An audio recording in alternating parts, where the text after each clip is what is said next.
శ్రీ సాయిరామ్. చెడు వినకు మంచి మరువకు. భగవాన్ శ్రీ సత్యసాయి బాబాయ నమః. లౌకిక జీవితము అనుభవించవలసిందే. బాల్యము యవ్వనము ఏ రీతిగా అనుబంధాన్ని పొంది ఉన్నాయో లౌకిక అలౌకిక జీవన విధానములు కూడా అనుబంధాన్ని పొంది ఉంటాయి. అయితే మంచిని మరువగా ఉండాలి. మంచి రూపమే భగవాన్ శ్రీ సత్యసాయి బాబా వారి రూపము. చెడును వినకూడదు. చెడ్డ మాటపై ఆసక్తి కలుగరాదు. చెత్తను ప్రోగు చేస్తూ పోతుంటే దుర్వాసన ఏ రీతిగా వస్తుందో చెడు వినినా కనినా అనుభవించిన రోగము భోగము శోకము వరిస్తాయి. ఇది సత్యవాక్కు.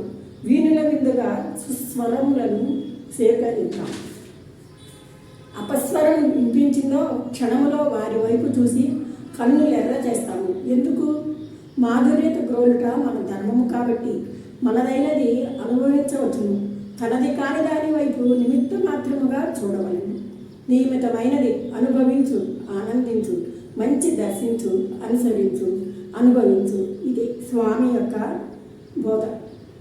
మంచితనమునకు చిహ్నము శరీర పవిత్రత, శీల పవిత్రత, వాక్ పవిత్రత, సత్యభాషితమైన జీవన విధానం, మితమైన కోరిక, దైవమునకు అర్పించవలసిన పుష్పములు అరవిచుచు పరిమళాలు వెదజల్లు పుష్పముల వంటివిగా సత్సంకల్పములు దైవప్రేమతో అనుసంధానం చేస్తే విద్య వైద్యం ఇంకా ఎన్నో విధములైన ప్రయోజనములను పొందవచ్చు.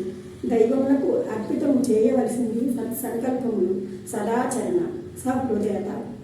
మంచితనము శరీర కర్మల నుంచి ఉద్భవించిన శరీరముల కన్నా ఎక్కువ కాలము అంటే నెలలు, ఏళ్ళు, యుగాలు కూడా తన ఫలాలను తోటి మానవ జాతికి అందిస్తుందనే సత్యమును గ్రహించి ఆ బాటలో జీవించుట తన కర్తవ్యముగా స్వీకరించాలి.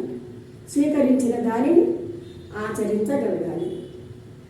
ఉదాహరణకు ఒక గ్లాసు మంచి నీటిలో ఒక చుక్క సెంటు వేస్తే పన్నీరుగా మారుతుంది, పరిమాణాన్ని గుప్పిస్తుంది. దైవనామస్మరణ చేసి ప్రారంభించిన కార్యము సత్ఫలితమును అందిస్తుంది, అనుభవింప చేస్తుంది. వ్యక్తిత్వం తల్లిదండ్రుల నుంచి ప్రాప్తిస్తుంది, పెద్దల నుంచి సహకారాలను పొందగలుగుతుంది. దానికి పోషణ సమాజం కూడా అందిస్తుంది. మంచి సమాజమును ఆశ్రయించాలి. మంచిని హృదయ పాత్రలో నింపుకోవాలి.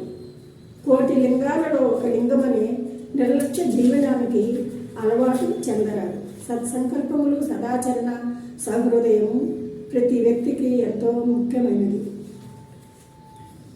కోటి లింగాలను సృష్టించిన దైవతత్వమును అలవర్చుకునే నిమిత్తము దైవమును ప్రార్థించాలి.